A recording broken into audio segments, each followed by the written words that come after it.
The Hours of Darkness DLC for Far Cry 5 releases June 5th and does some awesome things to shake up the familiar Far Cry 5 gameplay. I got an early copy of the DLC from Ubisoft and finished it, so I wanted to show you some gameplay of things you can expect in this expansion. If you enjoy that, then a like would be super appreciated, and let's go! So yes, the Hours of Darkness DLC is of course set in Vietnam. We take the role of Hope County's Wendell Red Rattler, so the guy that has you collect lighters in the main game. Here though you have to survive in an open world forest, reach an extraction point and also save your friends along the way. After you saved one of your friends, they will function as a regular guns for hire, but the twist is that if they die, they are gone for good. So you really don't want to leave them behind, because then you are on your own again. And these teammates can of course be handy to help you kill the Viet Cong or rescue when you are down. Good to note is that when these teammates die and you die as well, so you go back to a checkpoint,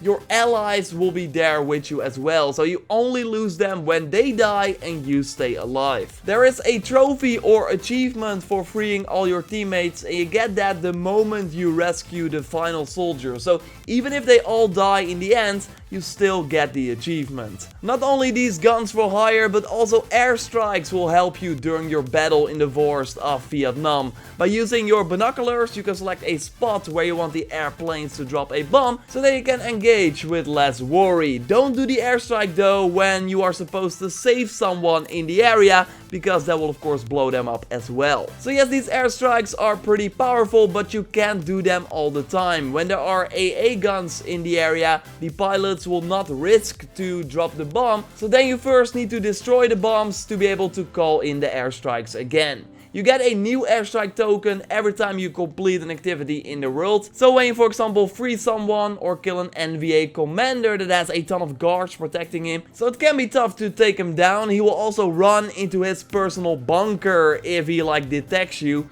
And that is one of the coolest things from this expansion, the area. So you have these small bunker areas under the ground, but the forest itself is also way different from the way more open and sunny area of Hope County. Meaning that the fights can be way more intense because of the limited view and the battlefield nature of the DLC. With airstrikes dropping next to you even if you don't call them, and a ton of soldiers running around to kill you. Oh, and watch out for the crocodiles as well. Being stealthy is even more rewarding in the Hours of Darkness, because you earn new perks per stealth kill that will stack up and also disappear when an enemy sees you. After your first stealth kill, for example, you get adrenaline, so you move faster while crouching. With the second perk, Ghost, you make less noise. The third one will automatically tag enemies that are about to attack you.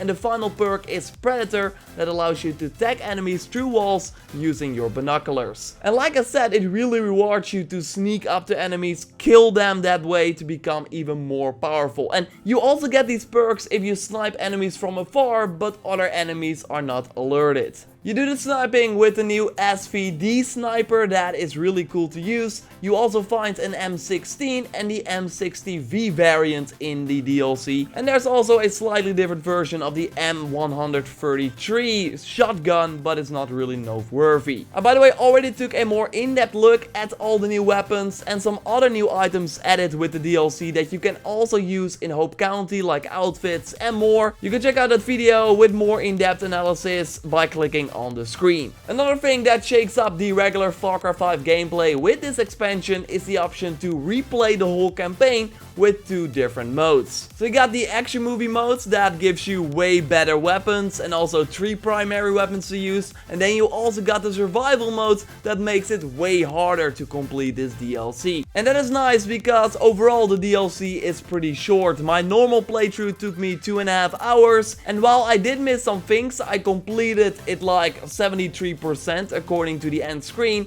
It's nice that these modes are there to add some extra replay value. Overall, I totally had fun with the DLC, and these things I mentioned shake things up nicely. The absence of a story though kind of sucks, making it less memorable in the end, I think. And the final mission was suddenly way harder than the rest of the DLC and really lacks any sort of interesting gameplay. It's like something you have done many times in Far Cry 5 and other games as well. But again, overall I had fun playing through this content. If you want more Far Cry 5 and want a different area, then you will totally enjoy this. So totally subscribe for everything Far Cry 5. Like I said, I already got a video up with all the new weapons and other items from this DLC, so check that out by clicking on the screen. Drop a like to support the channel. I will have way more content regarding Far Cry 5 and this DLC up, so totally keep an eye out for that, and I will speak to you next time. Goodbye.